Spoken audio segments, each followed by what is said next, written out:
Alhamdulillah, salatu wassalamu ala rasulillah wa ala alihi wa sahbihi ajma'in amma ba'd. Teman-teman sekalian, bukan Allah Subhanahu wa Ta'ala, pada kesempatan kali ini kita akan membahas, ya, apakah siksa kubur itu terus-menerus? Apabila ada seseorang yang disiksa di alam kubur, apakah dia akan diazab secara terus-menerus? Nasallallahu salam. Ya, ada seseorang yang bertanya, ya, kami ambil ini di situs Islamko,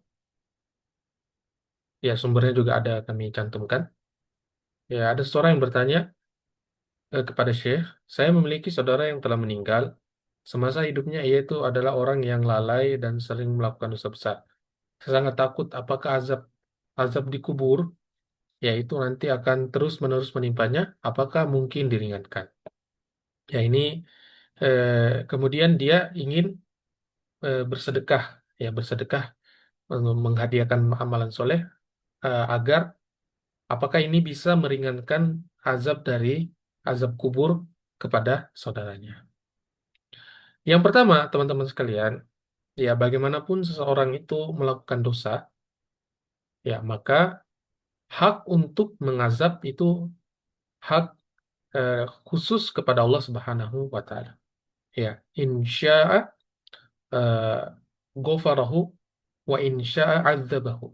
Ya, boleh jadi kalau Allah mau, Allah mengampuninya. Ya, ghafarallahu lahu, atau Allah Subhanahu wa taala mengazabnya. Selama orang ini adalah orang mukmin. Ya, dalam hadis yang panjang pernah disebutkan di situ ada orang yang ketika dia meninggal dunia dia mewasiatkan kepada ahli warisnya agar jasadnya dibakar. Ya, karena dia takut dengan dosa-dosa besarnya nanti dia akan diazab ya di alam kubur nanti. Namun setelah dibakar, kemudian Allah Subhanahu wa taala bertanya, "Kenapa kamu meminta yang memerintahkan jasadmu dibakar? Saya takut kepadamu ya Allah, ya nanti saya diazab." Ya. Tapi orang ini adalah orang yang bertauhid, dia tidak menyekutukan Allah, orang Muslim. Ya, dengan ketakutannya kepada Allah, dengan dia adalah orang yang bertauhid, ya Allah Subhanahu wa taala ampuni semua semua dosanya. Jadi boleh jadi teman-teman sekalian, ya selama dia muslim, maka masih ada kemungkinan Allah Subhanahu wa taala mengampuninya. Bahkan kalaupun masuk neraka, ya nanti akan dikeluarkan dari neraka selama dia adalah seorang seorang muslim. Ya, Imam Ibnul Qayyim rahimahullah menjelaskan dalam dalam bukunya kitab Ar-Ruh bahwasanya siksa kubur itu ada dua. Ada yang terus-menerus sampai hari kiamat, ada yang terputus sementara eh, dan bahkan dapat diringankan. Ya, ada yang terus-menerus, ada yang terputus sementara dan bahkan diringankan. Yang pertama yang terus-menerus, yang terus-menerus, ya ini orang yang Allah Subhanahu wa taala azab dia, ya boleh jadi dia ada orang yang melakukan orang kafir ataupun orang yang sementara selama hidupnya melakukan dosa besar dan mati sementara meninggalkan dosa besar, melakukan dosa besar dan belum diampuni oleh Allah Subhanahu wa taala. Ya kata Allah Subhanahu wa taala, "An-naru yu'raduna 'alaiha uduwwan wa 'ashiyya." Ya, neraka diperlihatkan kepada mereka pagi dan petang. Kemudian dalam riwayat yang lain, ya bahwasanya Rasulullah alaihi salatu wasallam pernah melewati sebuah kuburan kemudian mengambil pelepah kurma, mengambil pelepah kurma. Kemudian Rasulullah alaihi salatu wasallam mengatakan la'allahu yukhaffafu anha ma lam taibasa. Ya, semoga diringankan azab kubur ini selama pelepah ini selama pelepah ini belum kering.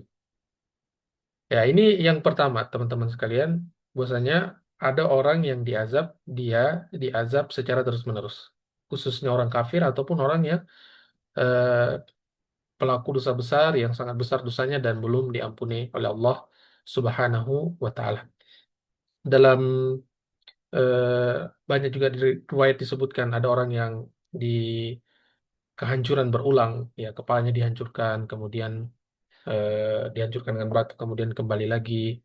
Ya, ada juga orang yang ditelan dengan bumi karena dia sombong, ya, dan yang lainnya. Ya, namun Ya, untuk siksa kubur ini ada jedah. Ya, ada jedah. Pada saat itu dia tidak disiksa, yaitu pada saat jeda antara tiupan sangkakala yang pertama dan yang kedua. Ya, tiupan ya di ini ditiup oleh malaikat ya, ditiup oleh malaikat. Sangkakala yang pertama kehancuran seluruh alam. Ya, kemudian ada jeda di antara di sini. Ya, maka di sini ya sementara tidak disiksa.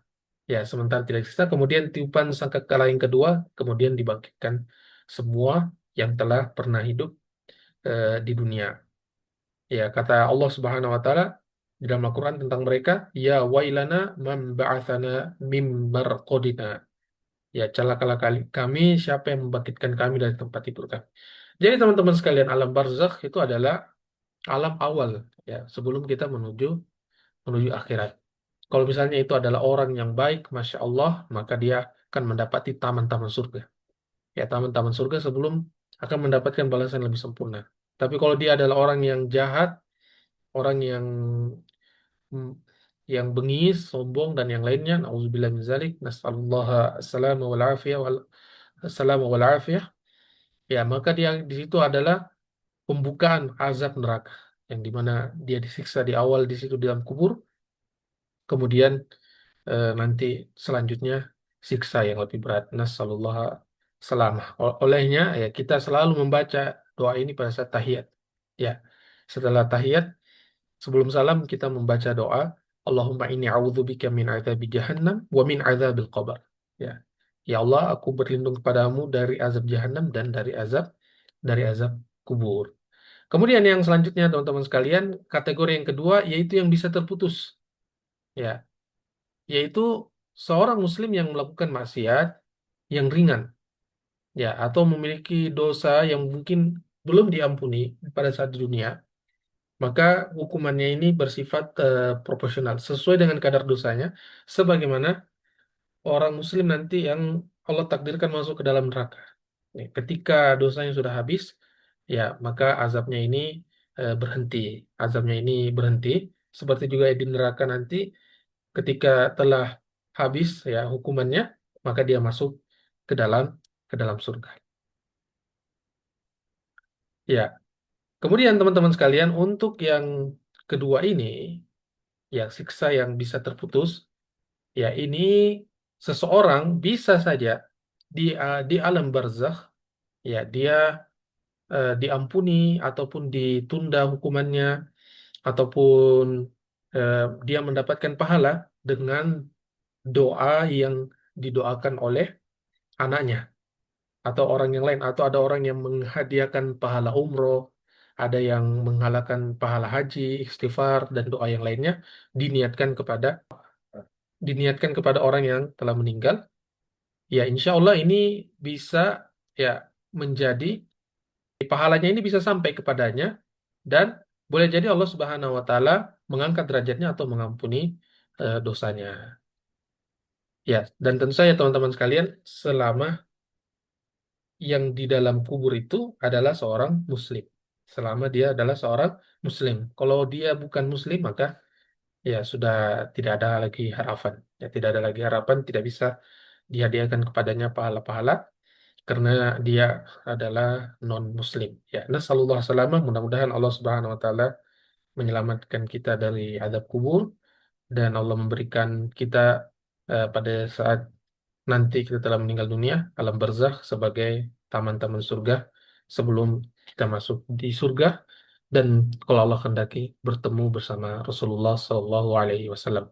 Sekian teman-teman sekalian, mudah-mudahan bermanfaat. Sallallahu alaihi Muhammadin wa ala alihi wa sahbihi ajma'in. Assalamualaikum warahmatullahi wabarakatuh.